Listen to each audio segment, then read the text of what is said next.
Hey guys, hope all of you are well and welcome to your channel. In this video, we are going to discuss the trend of art and culture questions asked in this year UPSC Mains GS1 paper.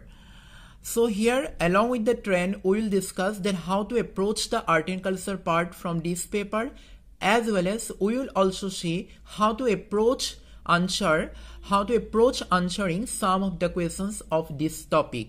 Means the way of answering those questions.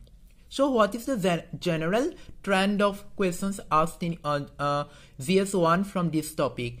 When you say general trend, the general trend means there are some particular topics, not particular topics, but UPSC has a bit of style. UPSC has its own style of asking their questions. Then what was that style? What are the topics which generally UPSC like to give emphasis? This is general trend. When you say general trend, the common topics, static and dynamics. If we analyze the question paper of previous year from art and culture, then we will see that you cannot totally answer those questions without reading the textbook. Means NCERT textbook plus relevant textbook are always necessary to answer those questions. That means you have to equally understand the static part. Without understanding the static part, you cannot connect those things to the current. So giving a thorough reading to the static part is always necessary. Means common topic means, as usual, both static and dynamic part has found relevance in this paper. Even static has much more tilting advantage in this year question paper. Relevant subject matter. The questions which are asked from this part has utter relevance at the present context. Means, as usual, UPSC has asked questions from this part also which somehow bears relevance to the present scenario. Thorough study and understanding. If you want to answer those questions, you must have thorough understanding. You must have to thoroughly reading each chapter, each era. If you jump without understanding from one chapter to another chapter, you cannot read those questions, answer those questions. I have already told in my previous video how to approach the Bipan Chandra's history book. Whenever we read history, right, so whether it is modern, ancient and medieval, right, you have to understand the connectivity among the chapters. Means you cannot skip the chapters in between. From the first you cannot skip to the sixth. If you go in this way, then you will totally lose the connection. That is why it is your duty to thorough study from one chapter to another. Understand the differences among the chapters, right? How the chapters are interconnected. Sharp perception to interconnect things between syllabus and practical life. Whenever you see the art and culture, how we can connect art and culture to the dynamic life or present situation, right? Sometimes it becomes very difficult, or it is an awkward question, right? But the thing is that you must have that sharp perception to apply those questions, to apply the concept of art and culture to the present society. So these are the general trends which UPSC has given importance always in not only in this part but other parts also. But in this part also, these are some general trends which can be observed from UPSC question papers. So in these year questions, if we consider the fact plus concept, which prevails?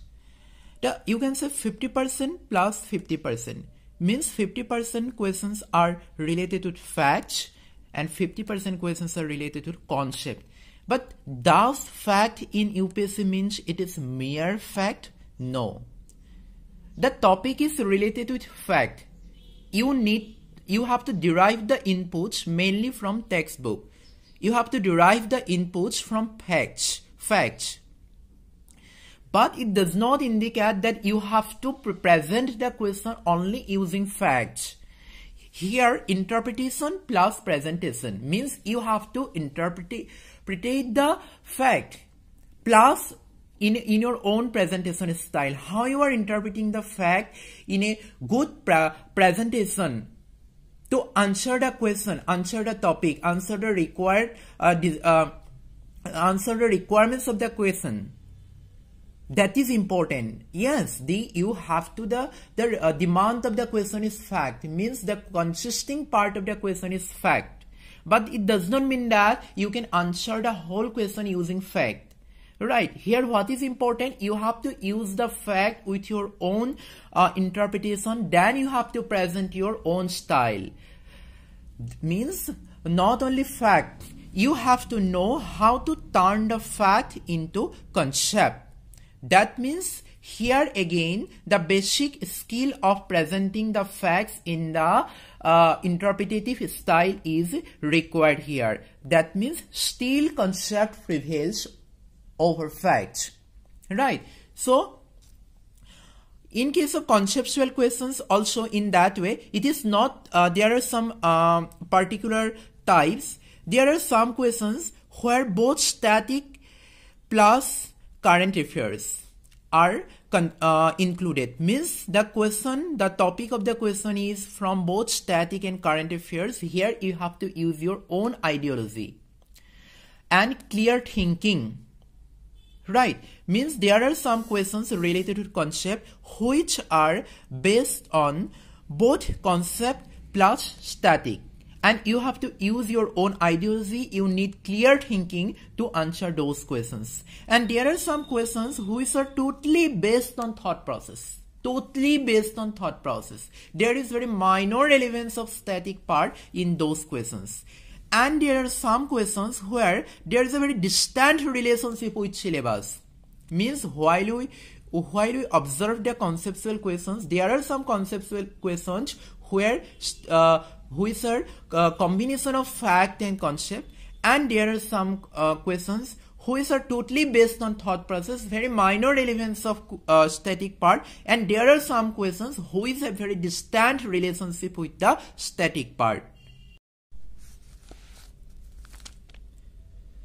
So if we see the questions, let's see the question that rock cut architecture represents the, or rock cut architecture is the only source to know about early Indian art and history. This question is of 90% fact.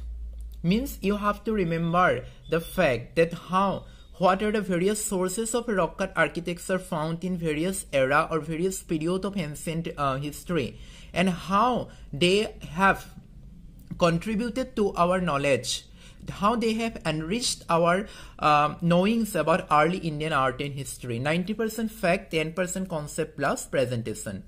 Another question is, Pallava period is the most significant phase of Buddhism. This is 50% fact plus 50% concept. Why? Because to answer this question, you have to know that what are the characteristics of Buddhism. Right, what are the prominent characteristics of Buddhism and how they are reflected in Pallava period. So this is 50 plus 50 approach. Another question, has caste lost its relevance in understanding the multicultural Indian society? This is 90% conceptual question, and it has distant relationship with the syllabus. Distant relationship does not mean that it has nothing to do with the syllabus. It has, but the way of approaching the questions and your way of answering the question is very much dynamic. It examines the quality of an IAS officer. It examines it is the requirement of UPSC. If you want to get the notch of UPSC, this is the style. 90% conceptual question, and you have to apply your own thinking process in relation to the present society. It is a very much deep question, debatable topic. It is very difficult to give answer in 200 words. Right? You have to apply your own concept based on the static part. Though it is based on the static part, it has very less to do with the dynamic portion. Right, once you get the concept from the static, it has very less importance. It has very less relationship. Just the static will help you understanding the phenomena, but your approach will be totally dynamic. Your concept, your presentation, your interpretation will prevail here. Again, another question. Regionalism is the consequence of rising cultural assertiveness. Here the important thing is that you have to understand the wordings of the question very carefully. Here word is very important, language is very important. What does cultural assertiveness means? Even now, many people do not know the exact meaning of the assertiveness. What is cultural assertive? What is the meaning of assertiveness? Right, here again it is 90% conceptual and it is very less relationship with the syllabus. Though the topic you have to take the help of the syllabus or textbook to understand the concept, but once you got the concept, it has very less importance to do with the dynamic part.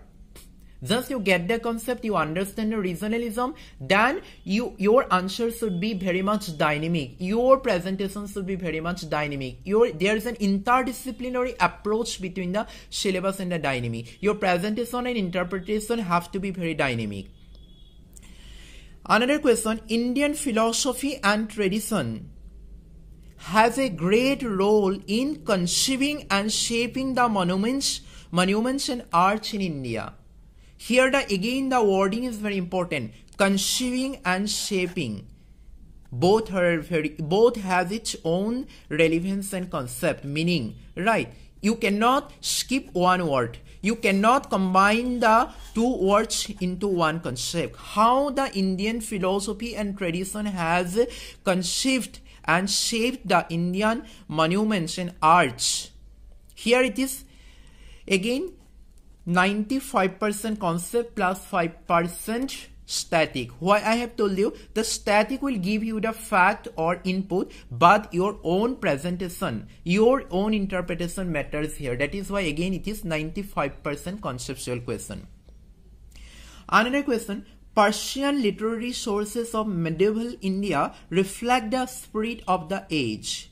Here it is 70% fact plus 30% concept. Why I have told that to answer this question, you have to know that what are the various sources of Persian literature and what are the various characteristics of medieval India. That is why this is 70% fact. And when you are combining the characteristics of medieval India and sources of Persian literature, then here concept prevails. That is, it is 70% fact plus 30% concept.